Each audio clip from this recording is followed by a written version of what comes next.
Welcome to Momentum for Change, Voices of the Missouri Movement. This is a monthly podcast produced by your coalition, and I am your host, Nora Mosby, a member services specialist at the Missouri Coalition Against Domestic and Sexual Violence. We hope that you enjoy this conversation coming to you directly from Voices of the Missouri Movement. Some episodes of Momentum for Change have conversations that include content and descriptions of domestic and sexual violence, which may be alarming or activating for some listeners. Please take care and visit the MOCADSV website or call our office to connect with supportive services.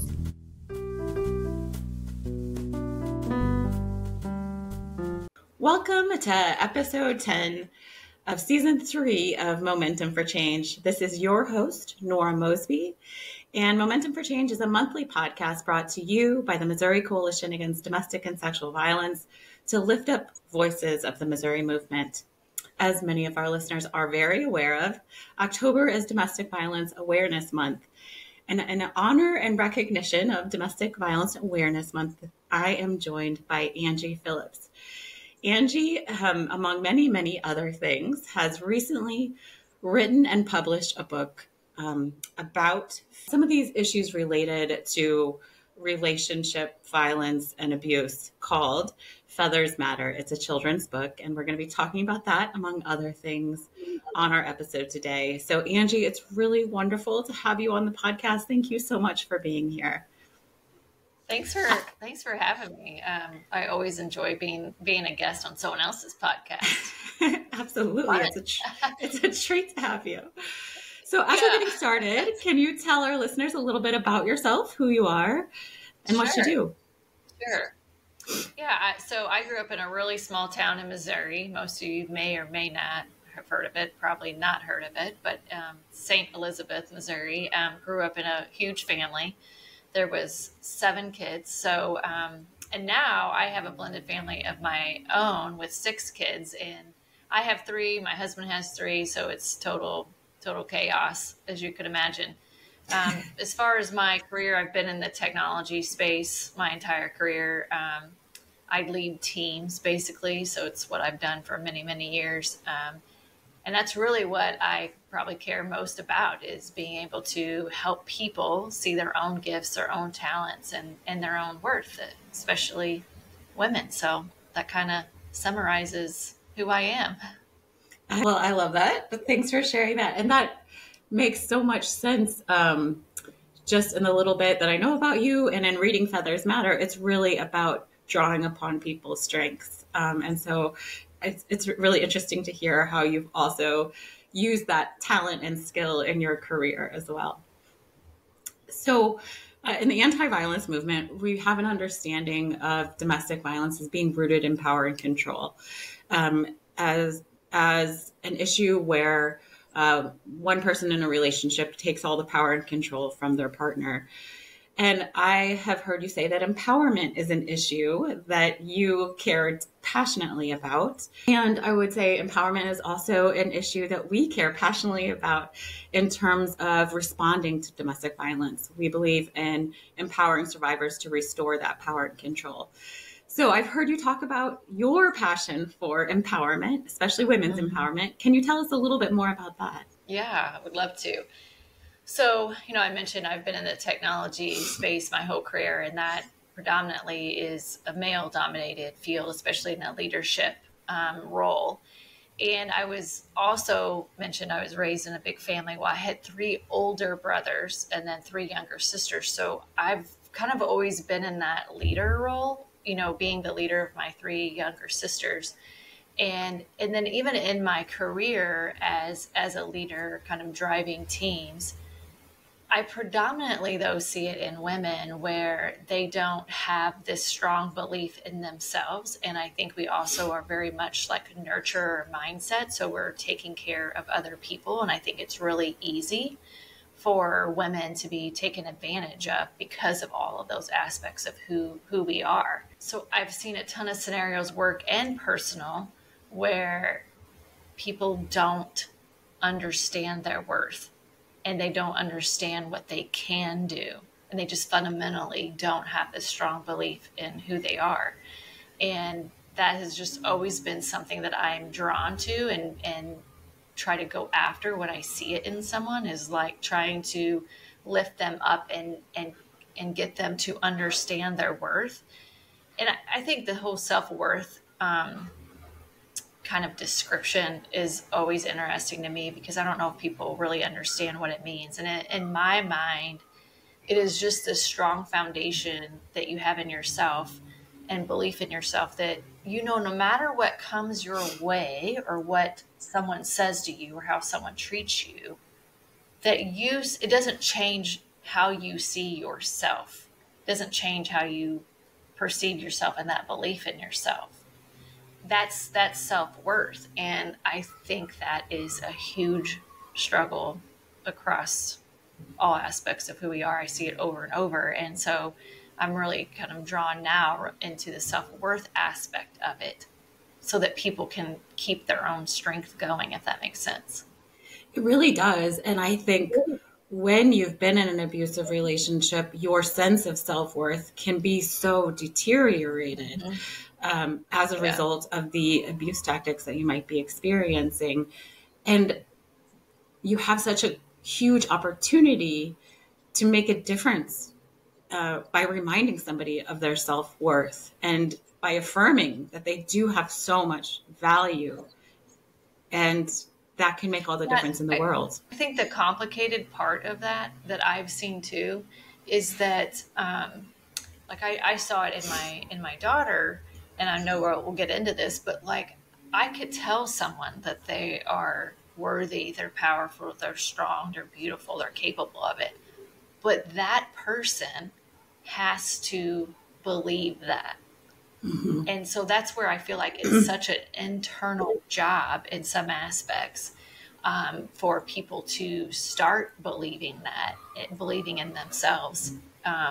You can help support and navigate them, but it's also a part of their responsibility to recognize it, but also then to focus on it. Yeah, yeah. And I don't know what you would think about this or if you agree, but I think people have an inherent strength that can motivate them to recognize their value. And so I think sometimes it's about drawing upon that strength in order to affirm their own value. Yeah, I have a lot of people that tell me that, like, oh my gosh, you're so strong. And I'm like, but like you still, like everybody is stronger than they know. It's until you're in a situation and the only control you have is how you react to it, that's when that decision point happens. Am I going to draw from within of my strength and get up anyway, stand back up anyway? But I'm with you. I 100% agree. Like everybody has that inherent strength. Yes. So you mentioned your daughter, Hallie, and I'd like to talk about her a little bit and her story. And so 2 years ago, you experienced what is every parent's worst nightmare, and that you lost your daughter, Hallie, when she was 20 years old, 2 years ago. And Hallie just seems like she was an incredible person. Can you tell us what kind of person Hallie was? Sure. Yeah, so she was my firstborn, which, you know, they're always like super special because you have all the firsts with them, right?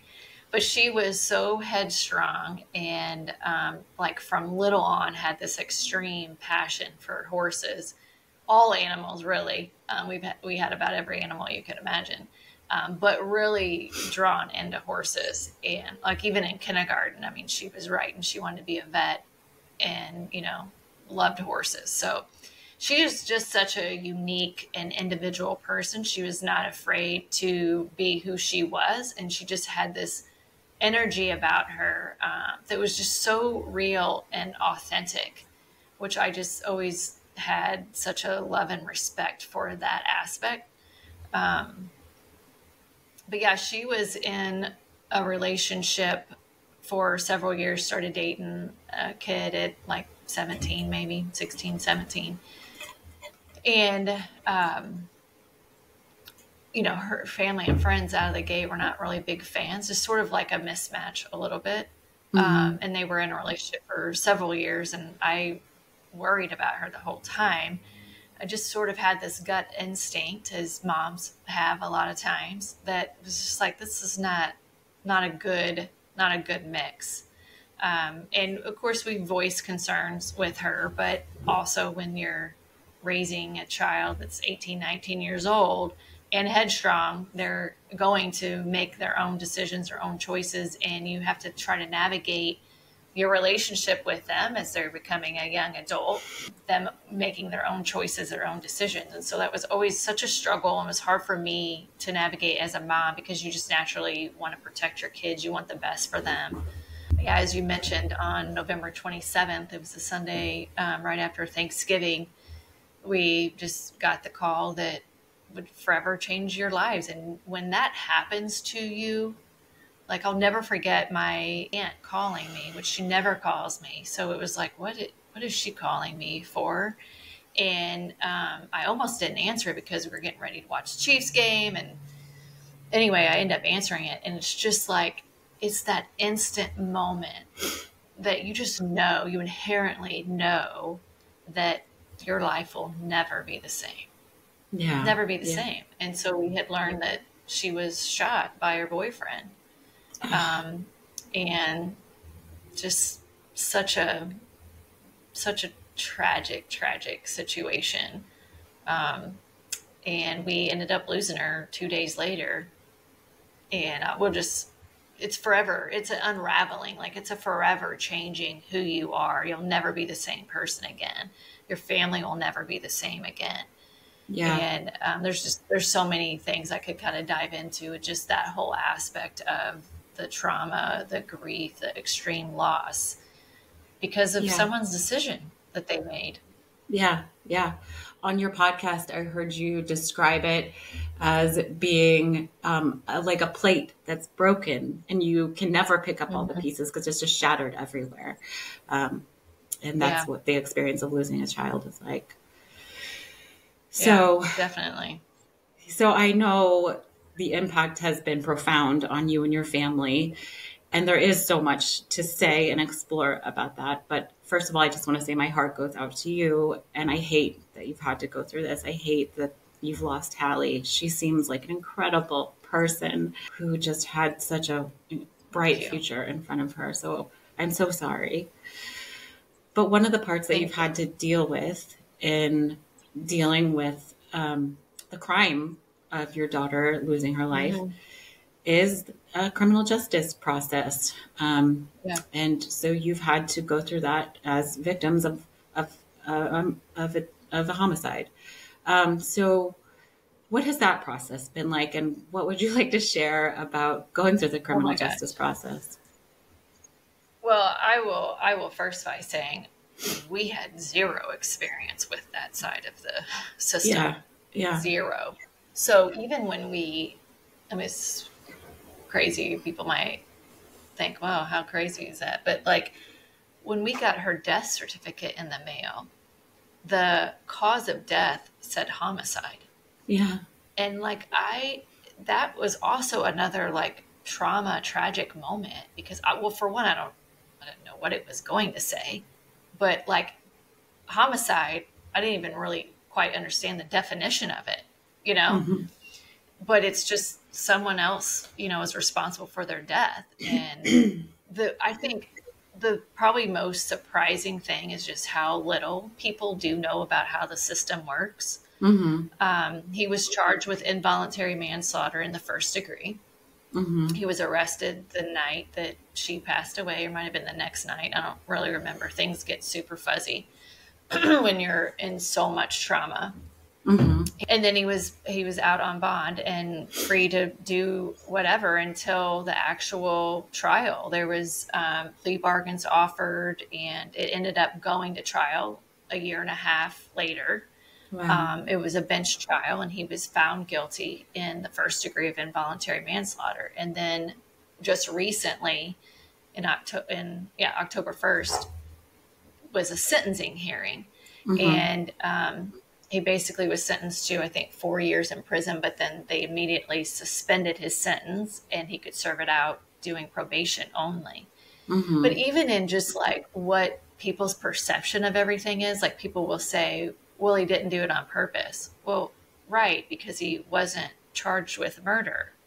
And I think people even think like somehow we are the ones that are like charging him with this. You know what I mean? And it's like Right. we have nothing. I would have never chosen this. We have nothing to do with this. We are just the victim's family, trying to figure out like how does any of this stuff work. We've learned so much information that we never wanted to know about it. But like when someone else is responsible for your child's death, there's just a whole other level of complexity and emotions and grief piled on top of that to navigate as well. Yeah. Yeah. It's so complex. So as you were going through these last 2 years of dealing with the justice system, were there any surprises, or was there anything you would want people to know or be more aware of what it's like to go through that process? Oh gosh, that's a great question. I think I would just say no matter how intimidating it might be, Mm-hmm. or scary it might be, like show up. I never Mm-hmm. missed a court date. Like I'm gonna be, even if we were in there for 2 minutes just for them to like reschedule it, I would just always try to look the fear or the uncomfortableness or the awkwardness like right in the face. Mm-hmm. And because it's grueling and it's uncomfortable, and you're always going to have two different sides, right? So like you're literally in the same courtroom with the Mm-hmm. other family, Mm-hmm. and it's challenging, and it's just full of like anxiety, and Yeah. stress. But I would just say show up anyway. Yeah. Yeah. It's a long process. I mean, that's another thing. It took almost 2 years. They said, the prosecutors said, like, that's actually fast. Yeah. And here's the other thing that I've always said throughout this whole process is that my healing and my grief process cannot be connected back to the results of whatever happens in the criminal side. Like if Mm-hmm. I've told my kids, like if we're hanging on to some sort of like justice happening, and that's going to make things better for us, and we're approaching this the wrong way, Mm-hmm. because we're not in control of anything that happens in the judicial side of it, not in Yeah. control of any of it.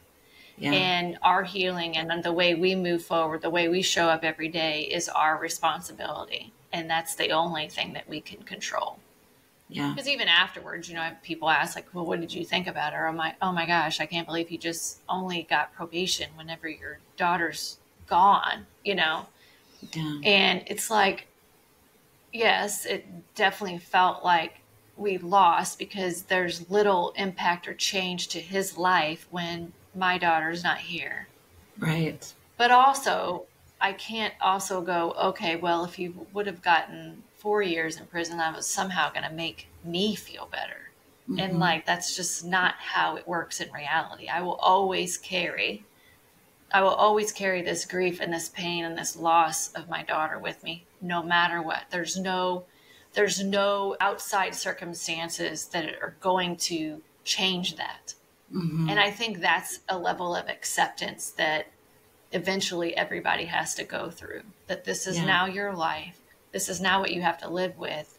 And there's nothing else that's going to change that. Because I think a lot of times we all hold on to things so tightly that like, that's going to make this better. And Right. there's not much that's going to make it better and go away. Right. Yeah. Yeah, absolutely. And I think I appreciate so much that perspective. And I think it's just something that maybe people aren't aware of. They Mm-hmm. think, you get justice and it's such an important part of healing. But you're right. You do not always have tons of control throughout the process when you're victims of a crime. Mm-hmm. And you don't even get to choose if it goes forward or not through the process. So I really appreciate you speaking to that. One opportunity you had as victims in this case is to give a victim's impact statement, and to tell the court in a public forum how this crime has impacted you and your family. Can you talk a little bit about that? Yeah, for sure. That's another learning thing Yeah. that we went through, Yeah. because I wrote I like to write, Hmm. and I wrote mine like a month after we lost Hallie. When as soon as I learned we had an opportunity at some point during this process to say what we think, I'm like writing it all out. I'm getting Yeah. all my thoughts out, and it was very much directed towards the person that's responsible for her death and all the wrongs I felt like had happened in the entire relationship that Hallie was in with him. And then once we got closer to the actual opportunity to speak, we learned it's more about the impact that it has had on us. And that was extremely hard to write, Hmm. because anybody that has been through trauma and loss, I'm sure feels this way. It's especially hard when it's your child. I mean, you have such a, like I tell my kids, I'm so connected with them because you grew them in your body, and they always laugh when I say that. I'm like, one day you're going to know. But like, you have such a strong connection with them. And then when they're gone, there's just this massive, massive hole that's left. And it's like, how do you put that into words? Like, you feel helpless in so many ways because Yeah. there's no words that can describe it. And Right. you want people to know. Like, I wanted to get on that stand and describe exactly what it feels like so everybody in there can know the pain and the hurt of never being able to talk to my daughter again. Yeah. And there's no words. There's nothing. And because they're never going to know. Like, I'm so guilty of this, of like, I can't imagine that statement. We all say it. Like, I can't imagine. And it's so true when you then go through something, you're like, holy crap, I had no idea.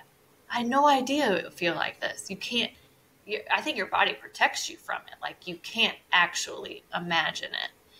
Yeah. And so I did the best I could on my impact statement, but then I also gave the opportunity to the twins, Hallie's little brother and sister, that she prayed for so hard when she was 7 years old. Like, she wanted a brother and a sister. And she got them both. I'm like, don't you mean or? You mean or? No, and. And. So, yeah, thank God. Thank God she prayed for them, because I would be not probably here if I did not have my twins to like keep me going. And there's such a great support system for me, and they keep my heart going for sure. But I gave them the opportunity, like, hey, it's always impactful to hear from other kids and siblings, because their level of experience is different. And I for sure wanted them to write it out, because I think, for one, writing is so therapeutic. It's intimidating, Yes. but it's therapeutic. Even if you don't even ever say the words out loud, there is something about writing things down that is so impactful. I'm like, put your phones away. I want you to spend even just 30 minutes just writing it out. And you may not read it. No one may ever see it again, but I want you to do this. That was the one requirement for them. Yeah. And then it's up to you if you take the stand. And I knew Chase would, because he's just very strong-willed and such a protector. Summer, I wasn't sure. And the last minute, she leaned over and she's like, Mom, I don't think that I can do it. And her legs are just like jumping up and down, like just so anxious. And I said, that's totally okay, but you've had your worst day. Mm-hmm. And she got up there and was like a boss. I mean, she looked directly at the defendant, and there's so much power in eye contact in all aspects from both sides, right? And he immediately looked down. But like, just to be able to have that strength to like, I'm so scared, I'm so afraid right now, but I am going to look you in the eye. Mm-hmm. I'm going to make myself look you in the eye. And it was so powerful. My dad spoke, and he's just like a big teddy bear. He's 77, and this has been the absolute hardest thing for him to go through. so hard. They've had 7 kids, they have a ton of grandkids and great grandkids, and they've lost parents, all of that stuff. Right. And this is just, he still can't wrap his mind around what Yeah. happened and Yeah. just the extreme loss. Yeah. Yeah. Yeah. Well, I think that loss will always be painful, of course. And healing is an ongoing process.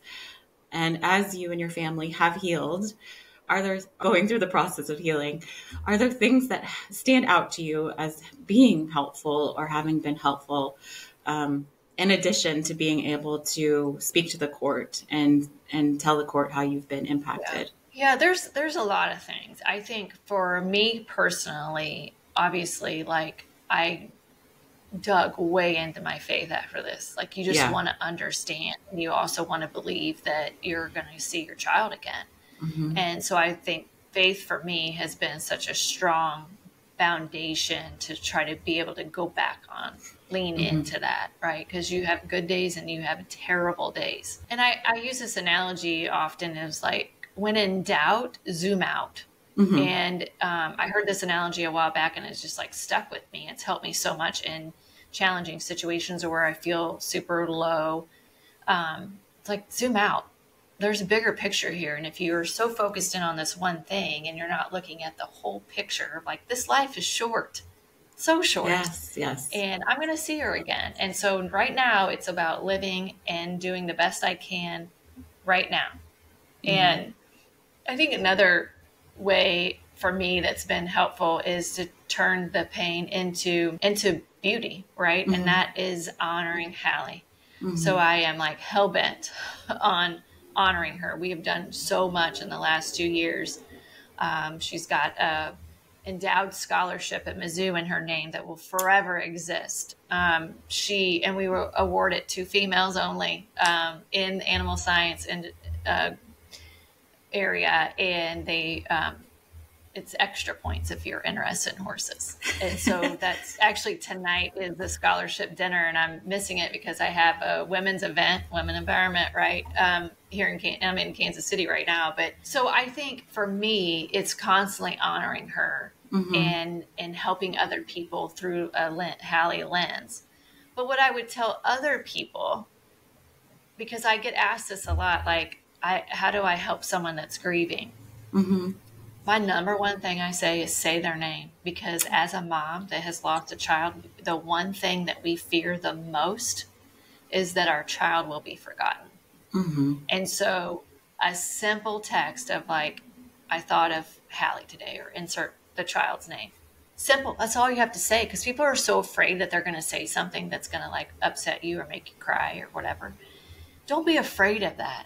Like a simple, I'm thinking of you today. And I would say it's also important a year later versus the 4 or 5 months after it happened. That after the year mark is so hard because you're through all the first and everybody is definitely doing their own thing, right? And so just connecting with someone, saying their kid's name, and even just saying, hey, you don't need to respond. I'm just thinking of you. So simple, but it means the world. So, that's the two lenses, how I help myself, but then also how the listeners, if they're wanting to help, comfort someone or lean in, that's so helpful. Ugh, there's so many nuggets there that you just mentioned, but I will never forget, when in doubt, zoom out. That's just so helpful. Yes. And saying her name too. Gosh, I just love that perspective. So I want to talk more about some of the ways that you're honoring Hallie, because you are doing so much and it's very inspiring. But before we get to that, I do want to talk a little bit about the relationship she was in, because even before the incident that happened 2 years ago, you had some pretty significant concerns about the relationship. What were some of the red flags that were coming up and that you were seeing as a parent? Yeah, definitely. Well, back to self-worth. So Hallie, as I mentioned, was very headstrong. And when she was like 14, 15, 16, like big dreamer, like had big goals, just full of life energy, focused on self-care, like all the things. And once she got into this relationship over time, you notice a lot of that dwindling. So not a strong belief in herself, not necessarily always taking care of her, like herself, like not caring as much about what she looked like and all that stuff, which there's some good aspect in that. But I think the difference is, as a mom, what you know your daughter to be, and then you see them transpire into something a little bit different. And it's like, what's causing this, right? And I think there's also this tendency to pull her away from her family and friends. So that's a huge red flag. If you're in a relationship and they're trying to pull you away from your family and friends, like that is a huge red flag. Huge red flag. That and isolation. If you feel like you have to, yes, total isolation. If she was getting too close to a girl, like a friend, then it was like all of a sudden there was some relationship challenges, or, trying to pull her away. Yeah. I think the other thing that was big that I saw is, and this kind of goes back to her not taking care of herself the best, is like when you feel like you have to change to fit in the other person's world. That's not okay. In a relationship, you should have two whole people that come together to lift each other up, to make each other better, not tear one person down, not to be this like one has more control than the other. And there's just some subtle tear downs and different comments made. Like anytime we'd go on a family vacation, he never went, but anytime we would go, if it looked like she was having fun, then he would make comments to her. And then you could tell she was like in a bad mood. Just like that constant not supporting your passions. Like she absolutely loved horses, and there was a lot of dynamic there that was not very supportive of what she loved to do. I think another big one is just like putting your own needs above their own. I mean, she was going to Mizzou, working, she had a lot going on, and he wanted her to move 45 minutes away in with him. And just like, you're not like focusing on what's best for them and their priorities so that they can be successful in life, so that they could finish college, all those things. And she also hid a lot of her struggles from her family and friends. She never talked about their relationship to anybody because she knew how everybody felt. So isolating. Like, it just hurts my heart that she was in that type of relationship, but she also had a big heart. And I think she felt like she could help him. Right. I think a lot of women get stuck in those situations that they somehow feel like they're responsible for fixing the other person. Right. Absolutely. I couldn't agree more. And it sounds like it's not just one thing that was causing you to be concerned. No. But many, like a pattern of things that were really alarming to you. Yeah. Well, as maybe other parents are also noticing some of these red flags, do you have any thoughts about how to respond as a parent? Because it is so challenging. You've already spoken to that, but any thoughts about what's helpful? Because it is so scary. It's scary. I wish I had the answer to this. Yeah. So the one thing that I would say is love them, keep your door open, pray for them, make sure they know that they can reach out at any time. But it is such a tough walk as a parent, because you don't want to push them away either. And so I always told Hallie, like, hey, I'm going to be here for you no matter what. My door is always open. And I left it at that. And, because I would share my concerns, and then she would pull away for a little bit, and then she would come back. And, because it's like, you don't want to ever not say anything, because you don't want them to come back and say, well, why didn't you ever say anything, Mom? Right. But then it's a balancing act. And I honestly don't have the answer, because I think every kid is a little bit different.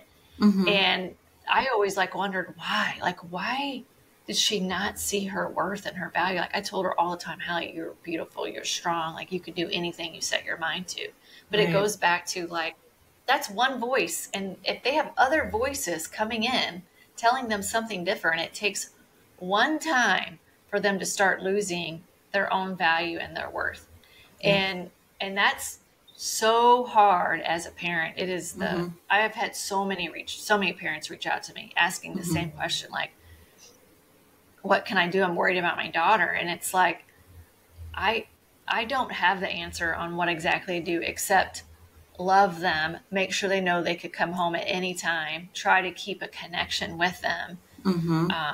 and hope and pray, that they'll eventually see what you see. Yeah. So I think I that's wish I had the magic on that one. I think It's that is hard. the answer though. And that consistency and always loving them no matter what happens, no matter what they're going through, takes away some of that power and control from the isolation that they might be experiencing. Yeah. Because if you're always there for them, that isolation is not as strong. And so I think that The other thing I would say too, I like Hallie was very headstrong, and I really felt like she wanted to prove me wrong because she mhm, knew I had concerns. And so part of that, I felt like I couldn't say a whole lot because she would be so hell bent on proving me wrong that she's, going to help him. And yeah. so it's like, it also, I think, depends on how your child's wired too. hmm I totally So, agree. And I love what you said about every child is different. And, you've got mhm. to meet children, like, meet them where they're at, and address them Right. based on their individual personality and circumstances. I think that's really important. So one of the really impressive, cool things that you've done to honor Hallie is you've written and published a book. It's called Feathers Matter, and it's a children's book. And it does address some of these issues that we've talked about already. So can you Mhm. tell us about the book and what the message Sure. is? Yeah. So it was about a month after I lost Hallie, and I was sitting on my couch by myself, which I grieve a lot internally. Like, I like to think through things, I like to process things. So it's like important for me to make sure I carve out time where I can just be. So that was Mm-hmm. one of those moments. And I was really struggling. And I just kept thinking, like, this can't be it. How is her life over? Just like that. Like, sometimes it's 2 years and I still cannot believe that this is our lives and that she's gone. Mm-hmm. And so in that moment, I just kept thinking, like, this whole self-worth thing, and how young kids feel like, they're getting torn down, whether it's like socially, online, school, like friends, all of that's so hard for Mm-hmm. kids. And I was like, I need to write this out. Like, I need to tell this story, but how do you reach kids? It's like, okay, well, it's a children's book. Mm-hmm. Start at a young age for them to understand that you are going to have people try to keep you from flying. Yeah. And there's strength in navigating that. And especially when you surround yourself with the right friends and you can lift each other up and you just fly anyway, even Mm-hmm. with less feathers. Mm-hmm. And it's the bird analogy. It was easy to write because Hallie in high school, one day she came home from school and was like, Mom, do you know how I describe you to my friends? And I'm like, oh boy, I don't know. Like, I describe you as a mama bird. And you like are teaching your baby birds to fly. And sometimes we're not really sure. And you just give us that nudge out of the nest. Because that is how I parent in a lot of ways. I will Mm-hmm. show you how to do something, but you're capable of doing it. Mm-hmm. And anyway, it was just so funny. She wanted to get a tattoo when she was 18, and it was like, oh, she's going to get a tattoo regardless if I'm Yeah. with her or not. But I'd rather go with you. So I ended up getting a little bird tattoo on my wrist with her because it was a thing. Like, it was the mama bird, baby bird thing was an analogy we used all the time. So I'm like, that's the story. That's the Yeah. story I'm going to write. And it all just flowed. And when I read the book to kids, I read it yesterday to a bunch of second graders. It was so cute. But I tell them, like, you can do anything that you set your mind to. Mm-hmm. I was 45 when I wrote my very first children's book. And the illustrator, Kinsey Engelbrecht, was 18, and it was the first time she's ever illustrated a children's book. So, like, age doesn't matter. Mm-hmm. It's what you're passionate about and what you want to actually do that matters. Yeah. And so, yeah, it was quite the journey. I learned a lot, but I am proud of that book. It's so good. It's so beautiful. I love the illustrations. Can you tell us about the illustrations a little bit and who illustrated it? Yeah. So as I mentioned, one of my good friends, it's her daughter, and I actually like said I want her to illustrate it. And the mom was like, I don't know, this is like really special for you. And I'm like, no, I know she can do it. Like, I Yeah. believe in her. Yeah. She can totally Yeah. do it. And so I wrote it all out, and then we met and kind of talked through how like certain Easter eggs, little kind of hidden messages in the book that I wanted. And then she drew it all out. And then once we kind of agreed on the illustrations, then she watercolored, painted it all. I mean, it was amazing. She did that Yeah. all in a weekend. And then we Yeah. sent it off to the publisher to put it all together. But I do have a lot of hidden little things in there that are very unique to Hallie. Like Hallie, I love this Mizzou picture of her. It was connected back with her scholarship on Mizzou's website, but it was her freshman orientation, and it was during COVID, so it was online. And she just rocked headbands, and so the bird in the book has a gold headband with a big bow on it, because her style, like she could just wear anything and just own it. And so the headbands, there's horses in it, which kind of leads to my second book that's getting ready to come out. That's a sequel to it, but Hallie loved horses. So I'm like, there's got to be subtle horses in this book. Yeah. She loves sunflowers. She had a sunflower Christmas tree. Like, how obnoxious is that? She loves sunflowers. And so there's sunflowers in the book. She had this Afghan that she loved when she was a baby. I ended up having to take it away from her because it was, she would eat the fuzz off of it. I'm like, what are you doing? She's like a little monkey, I guess. I don't know. And so anyway, I actually still have that Afghan, but I'm like, okay, in the nest, I want that Afghan to be in there. Oh my goodness. Like it's a winter scene when she was born. She was born January 17th, and it was super snowy. And so anyway, there's just like a lot of little hidden things tied directly back to her. That is such a wonderful. The last page is probably the most powerful because Hallie, we knew she probably wanted to be an organ donor. And in the hospital, we had to make that decision. And then once we learned the whole process, it was could be up to 5 days for her heart. And it was like, maybe we shouldn't do that. I don't know if we could all sit here for 5 days. And anyway, so we decided not to. And then the nurses came back in. They're like, yeah, we got a little bit of a hiccup. We're like, what? How do you have a hiccup? And they were like, Hallie had signed up in April to be an organ donor. And like, wow, okay, well, she knew what she wanted. And so we ended up going through that whole process. And this is another thing, I had no idea. Like, when you're an organ donor, the hospital does an honor walk to the surgical floor, basically, and where we would say goodbye.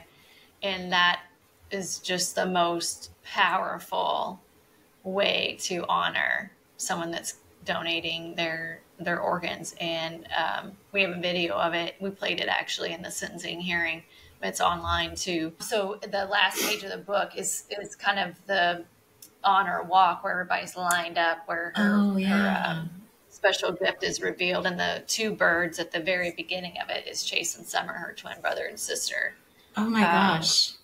I did not know that. I actually, for those of you watching on YouTube, I do have a copy of the book here, and it is just so beautiful. And you use this beautiful image of a phoenix. Can you tell us what the phoenix represents and why you chose to use the phoenix? Because I just think it's so beautiful. Yeah. So, and actually a lot of different people have given me different ideas to kind of plug in for the book. But, it kind of goes back to my belief that I will see Hallie again. And so it's like, I believe that everybody has a special gift, everybody. And it's up to you. It's up to you to discover what that special gift is and how you're going to use it. And so after we lost Hallie, I had so many people come up to me and be like, oh my gosh, I was going through such a hard time, and Hallie just sat in it with me. And it really made me recognize what her special gift was. She was okay sitting in the suck. I mean, we had her on our podcast, and she was talking about times where I'm more of I want a positive spin on things, right? When my kids are struggling, I want to try to help them fix it and turn it into something positive. But Hallie didn't always love that, because she was like, sometimes I just want to, I think she said, throw my sucker in the dirt. Like on our podcast, she had said that because she's okay sitting in the suck. And I recognize that even more after we lost her, when a lot of people shared, like, she sat with me, versus like sometimes you, especially when you're young, you kind of want to like not feel all the yucky stuff. Yeah. And that's also why her special gift is a phoenix, which is like the forever light. Like she brought light to the darkness to so many people. And she just always had that energy about her. And so, you know, if you're going to use a bird analogy, then it's the phoenix, because, you know, you rise from the ashes in your fire. Yeah.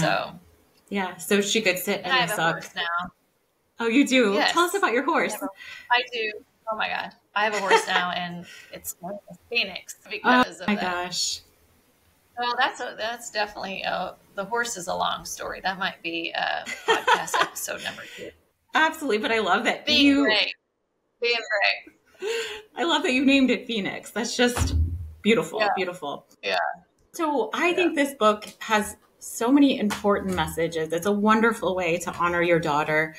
I also think it would be a book that would be really helpful for many of our member programs who have children's programs and children's support groups. I think the messages are really positive about self-awareness or value and self-esteem. And so if our members, our listeners are interested in buying a copy of the book to share with kids in their program, where could they find a copy? Yeah, they can go to our website. It's Blended, Blessed, Always a Mess. So that's our podcast, but we have a website as well. And there's a shop link, and the book's out there. And then my second book comes out the end of November, and that one will be out there as well.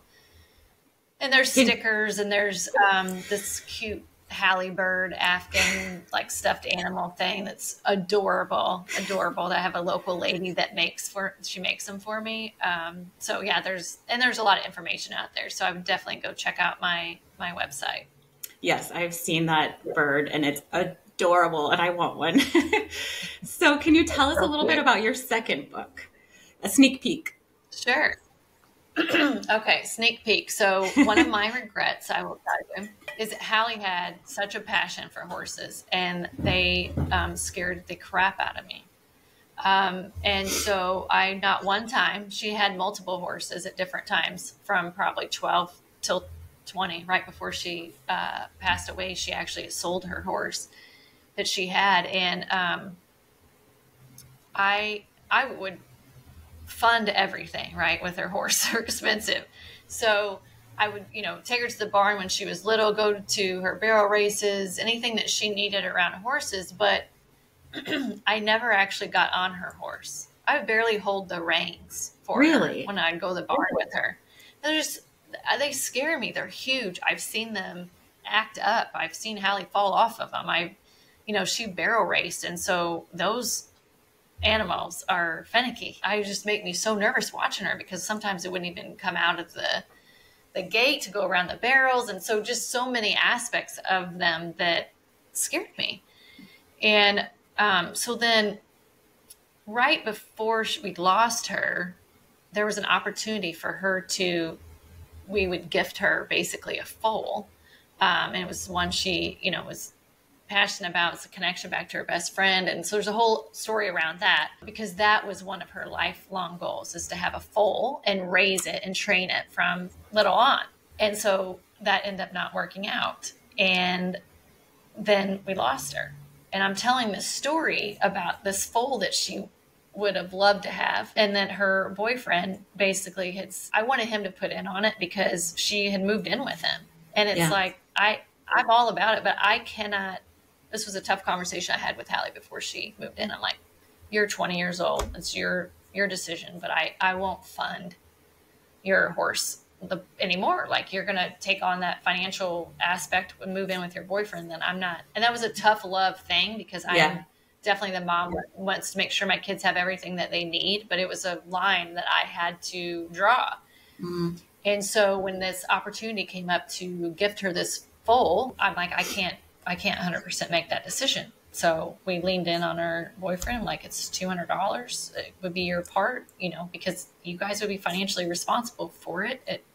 When Hallie would be done with school, basically, it's how it would all work out timeline wise. So it was perfect. Anyway, he said no because they bought a gun safe. How ironic. Shocking. And so I'm telling this story, and it just like probably 2 months after we lost her, to my family, and I'm like, I'm gonna fly anyway. I'll do it anyway to honor her and face my fears of horses, but I will carry out her bucket list of having this foal. And so it turned out, it's so ironically also a sign, I always talk about that on my podcast, but I end up asking another one of her friends, I'm like, I'm going to get on a tangent here, but like Hallie loved like genealogy and genetics with horses. Yeah.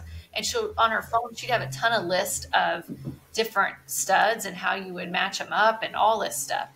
And so I knew she had done a bunch of research, and I ended up asking her friend, I'm like, hey, do you know if there's any certain like stud she was passionate about? Like, cause I'll have to create a full, like, we'll figure this out, And she's like, oh my gosh, she picked out the stud for my horse, and my horse is pregnant, and she wanted first dibs on the foal. And I'm like, what? Wow. That's what we're supposed to do. Yeah. I mean, it was like meant to be. It was meant to be. And so that foal was born in the spring after we lost her. And that's what the book is about. It's about me being brave. I have an empty nest now. It's a sequel. So I have an empty nest now. Hallie's on her great adventure. And I am learning to be brave with this horse. And so I love this book as equally as I love the first one. I cannot wait to read it. That sounds incredible. And just, my heart is full just hearing all that background story. That's so cool. I cannot wait to hear it. So you've mentioned your podcast. I am late to the game, but I love your podcast. It's so good. It's called Blended, Blessed, and Always a Mess. And I think you all started it to talk about blending your two families, but it's about so much more, and it's so helpful to people. Can you talk about our podcast or your podcast and where people can find it? Yeah, definitely. Well, my husband wanted to start it about 3 years ago, shortly after we got married, because we struggle with blended family. I mean, parenting in general is hard, right? Mm-hmm. And so we struggle with then trying to blend my family, all of our history, our traditions, how we function day to day with his family. And it was so challenging, and we struggled to find people that would like openly talk about it. And there's really not a ton of like guidebooks on it or anything like that. I found a few, and I'm reading books. I'm trying to figure out like how are we supposed to do this? And he was like, you know what, we should just start a podcast and just talk about it. I'm like, I don't know about like talking in front of me. Like, it was not my thing. It was more his thing. So we started it. I'm like, well, we might as well try it, right? And it has turned into it's really benefits us because it's therapeutic for us, because that's every week we touch base on things that have happened, and we think about, different ways we've parented kids and things that have happened, and we're very real and raw on the podcast, and it is just about life. We actually almost stopped doing it right before we lost Hallie because it's time consuming. Yeah. And so we were kind of teetering on, maybe we take a break through the holidays, and then we lost Hallie, and we never stopped. We recorded, like, it's real and raw. We recorded right after we lost her. It's life. It's about life.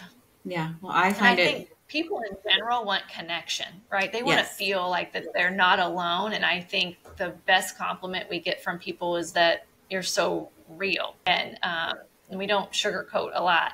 And, it's marriage struggles. We've struggled after losing Hallie. We're newly married. We've only been married 2 years. And then to try to navigate this such extreme loss, and you turn into two different people. And now you've got to like sort of reconnect somehow. And so it's we also do it for our kids. They don't listen. but one day they might. They might be like, oh, wow, they really tried.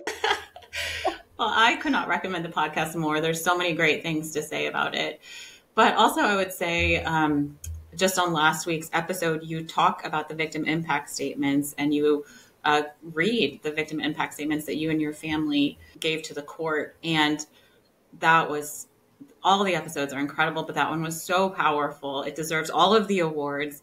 And I would recommend that to other people who are going through the criminal justice process and having to deal with the whole process of writing a victim impact statement. I think it was really helpful, but a great episode, and big high five to you all on that one. Thank you.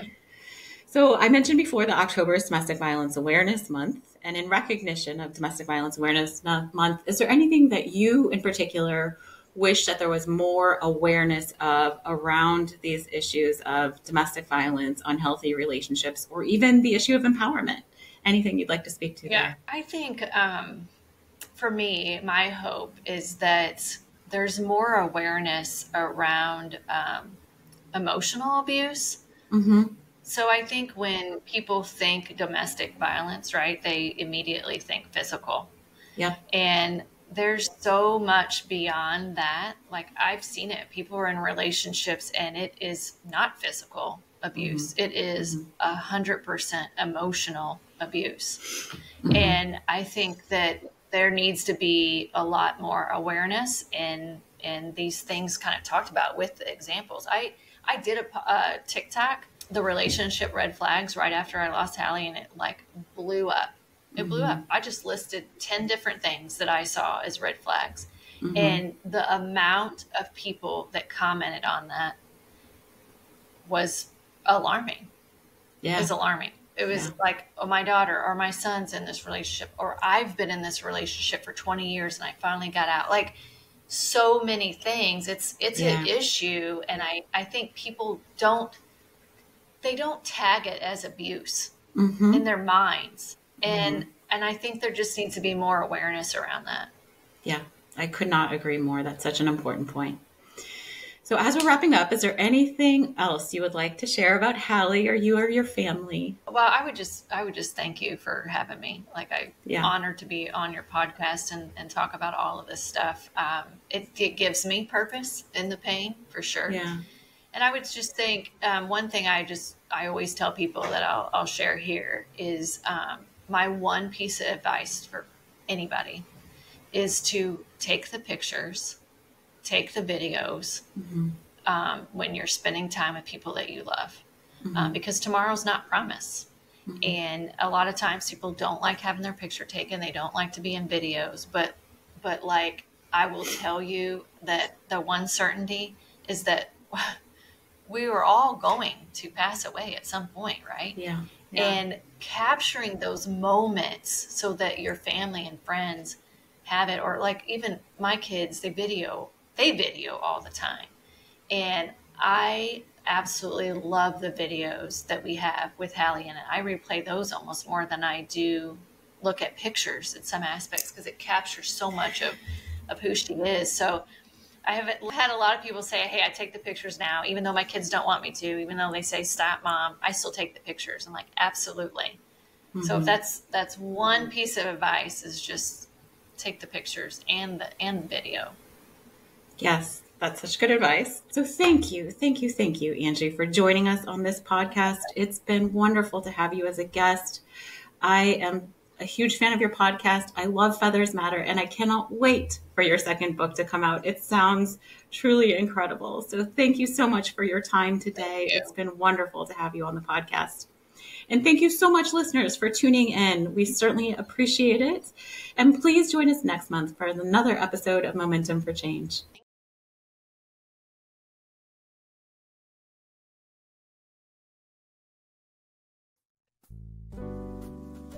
Thank you for joining us. This has been a recorded conversation, now available in both video and podcast formats. A video recording of this episode is available on the MOCADSV YouTube channel under the Momentum for Change playlist. Please subscribe to our YouTube channel in order to receive new episodes in your YouTube feed. You can also find all of our Momentum for Change episodes available to stream on Spotify or wherever you find your podcasts. Momentum for Change is a podcast produced by MOCADSV with post-production support provided by Tim Stillings and promotion by Adrian Maddox. Again, I am your host, Nora Mosby, and we appreciate you joining us for this episode. Thank you again, and we look forward to seeing you next month.